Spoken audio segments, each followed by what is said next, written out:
Bharat coking coal limited यानी कि BCCL के अध्यक्ष सह प्रबंध निदेशक यानी कि सीएमडी मनोज अग्रवाल ने कुसुंडा क्षेत्र स्थित आरके अर्थ रिसोर्स प्राइवेट लिमिटेड के एना आउटसोर्सिंग माइंस का औचक निरीक्षण किया। इस दौरान उन्होंने कोयला उत्पादन, गुणवत्ता नियंत्रण और डिस्पैच व्यवस्था का मौके पर जाकर गहन निरीक्षण किया।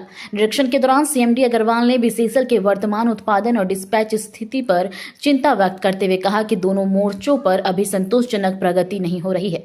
स्थिति तब और गंभीर हो गई है जब उन्होंने क्रेशर की ओर जा रहे हाइवा ट्रकों में कोयले के साथ बड़ी मात्रा में सफेद पत्थर देखा। इस पर सीएमडी नाराज हो गए और स्वयं क्रेशर तक पहुंचकर पूरे मामले की जांच की। उन्होंने मौके पर मौजूद निदेशक, महानिदेशक, प्रबंधन के अधिकारी और सीआईएसएफ के जवानों को कड़े निर्देश देते हुए कहा कि किसी भी स्थिति में कोयले में बाहरी पदार्थ, विशेषकर सफेद पत्थर की मिलावट नहीं होनी चाहिए और इसकी नियमित निगरानी जरूरी है। उन्होंने कहा कि कोयले की शुद्धता से किसी भी कीमत पर समझौता नहीं किया जाएगा। उन्होंने स्पष्ट किया कि उत्पादन लक्ष्य हासिल करना जरूरी है, लेकिन उसके साथ साथ डिस्पैच किए जा रहे कोयले की गुणवत्ता सर्वोपरि है। इस दौरान कोयला चोरी को समाज के कोढ़ की बीमारी बताया। उन्होंने कहा कि कोयला चोरी एक गंभीर समस्या बन चुकी है। वहीं सीएमडी ने बताया कि वो नियमित रूप से हर माह सभी क्षेत्रों का निरीक्षण कर रहे हैं। आगामी लगभग 105 दिनों में उत्पादन और डिस्पैच की स्थिति में सुधार लाने पर विशेष जोर दिया जा रहा है। नियमित निरीक्षण के तहत हर मायने में, हर एरिया में, चूँकि उत्पादन में बीसीसीएल की स्थिति और डिस्पैच में स्थिति अभी उतनी अच्छी नहीं है और अंतिम लगभग 105 दिन बचा है, तो अपने माइंस में हमारे डायरेक्टर एचआर साहब, डायरेक्टर ऑपरेशन, सभी लोगों के साथ में कि कोयले का क्या प्रोडक्शन कहाँ से हो सकता है, क्या क्या इनकी समस्याएं हैं,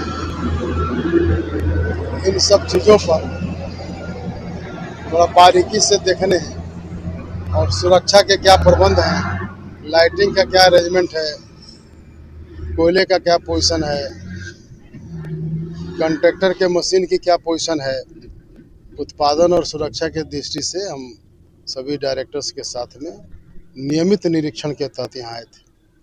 सर क्या पाए सर यहाँ पर जो देखें सर? यहाँ की टीम बहुत अच्छी है, अच्छा कार्य कर रही है और मुझे पूरा विश्वास है, जैसे कि आप लोग देखे होंगे कि नीचे में आप लोग तो सब, मैं समझ के चलता हूँ कि इसी क्षेत्र से होंगे, तो नीचे में भी पानी 5, 6, 7 मीटर से ज़्यादा बरसात के समय से भरा था। यहाँ की ईएनएम की टीम, जीएम ईएनएम, यहाँ के जीएम और यहाँ के सभी ऑफिसर उस पानी को बहुत ही मेहनत और रात दिन एक करके खाली करके अब इस स्थिति में ले आए हैं कि वहाँ से 3000, 4000, 5000 और आने वाले दिनों में इससे भी अधिक कोयले का नीचे वाले फेज से उत्पादन होगा। तो मिला जुला के सब ठीक है, थोड़ा क्वालिटी के क्षेत्र में और ज़्यादा प्रयास करना होगा जिससे कि कोयले की शुद्धता, गुणवत्ता बनी रहे। कुछ कैटरपिलर में सर पत्थर भी देखे सर आए जो घुमा के सब वापस। एक्चुअली क्या होता है कि कभी कभी फेस में भी सेल और कोयला एक जैसा दिखता है, तो वहाँ के सुपरवाइज़र को भी समझ में आता नहीं होगा, लेकिन फिर भी हम लोगों ने बोला है कि इस तरह का कभी भी अगर सफ़ेद पत्थर या सेल को भी बारीकी से देखा जाए, फेस में लाइटिंग की व्यवस्था अच्छे से की जाए, क्योंकि लाइट और ज़्यादा ज़रूरी है ना कि समझने के लिए, और किसी भी तरह से कोयले में कोयले के अतिरिक्त कोई चीज़ ना हो। एक और सवाल है सर, जैसे वो भी बाहर से अधिकारिक आते हैं ये एना आउटसोर्सिंग में, यहाँ से जो कुसुंडा का प्रबंधक हो या आउटसोर्सिंग का एक फरमान जारी करे, यहाँ पर मीडिया नोट अलाउ, ये सब कुछ या कमियाँ छुपाने के लिए अलाउ किया जाता है मीडिया में अंदर?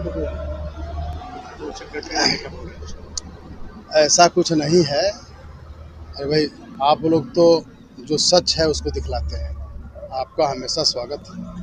सर एक चीज़ और है, कल आपने खुले मंच से कोयला चोरी को लेकर के पूरे झारखंड में आगाज किया, इसको लेकर काफ़ी पूरे झारखंड में हड़कंप मचा हुआ है सर, क्या कुछ कहेंगे इस पर सर? जो कह दिया, अब क्या कहना है? पूरे बीसीसीएल के 12 जोन एरिया में कोयला चोरी हो रही है। अब जो आपने सुना, आप खुद ही बता रहे हैं, तो यह एक कोड़ की तरह है। समाज में जैसे कम उम्र में विवाह, जाति प्रथा, बहुत सारे दुर्गुण और रोग कोढ़ की तरफ फैले रहते हैं। समय के साथ सबका निदान होता है और सबके सहयोग के साथ हम लोग इस बीमारी को भी दूर करेंगे, जिससे कि देश का विकास, राज्य का विकास, हमारे कंपनी का विकास हो सके समुचित ढंग से। और इसमें मैं चाहूँगा कि आप लोगों का भी पूर्ण सहयोग मिले। क्या कारण रहा होगा सर? आपने कहा कि कोल बीसीसीएल की उतनी अच्छी नहीं है, उत्पादन सही नहीं है, क्या कारण रहा होगा इसका? नहीं, क्यों नहीं? इस वर्ष वर्षा और सब सालों के तुलना में लगभग 1.5 गुना ही हुई। वह मुख्य कारण है कि प्रोडक्शन अभी तक हमारे बहुत सारे माइंस काफ़ी पंप वगैरह लगाने के बावजूद भी अब धीरे धीरे से स्थिति ठीक हो रही है। जैसे कि आप यहाँ जहाँ हम लोग एना में खड़े हैं तो नीचे फेस में भी पूरा पानी था 5-6-7 मीटर। तो अन्य जगहों पर भी पंप आदि लगा करके इससे निवारण किया जा रहा है। अब उम्मीद है कि आने वाले ये 100-105 दिन में प्रोडक्शन और सेफ्टी की बढ़ोतरी। सर इतना बड़ा आउटसोर्सिंग चला सर, पानी छिड़काव बहुत कम होता है, जब भी कोई अधिकारी आते हैं तब पानी छिड़काव किया जाता है। नहीं, गलत है। इसको वही सब बात भी हम अपनी टीम के साथ किए। जैसे और भी हम लोग 1-2 फेस में गए तो 8-10 फेस में 7-8 फेस में पानी था, एक आध में नहीं था। तो यहाँ के प्रबंधक से, यहाँ के कॉन्ट्रैक्टर से यही बोला गया है कि यहाँ के लोगों को या किसी भी हमारे वर्कर को इस तरह की कोई दिक्कत ना हो, उचित पानी का और भी जो सेफ्टी के और साधन है उसका उपयोग करें। Thank you. धन्यवाद।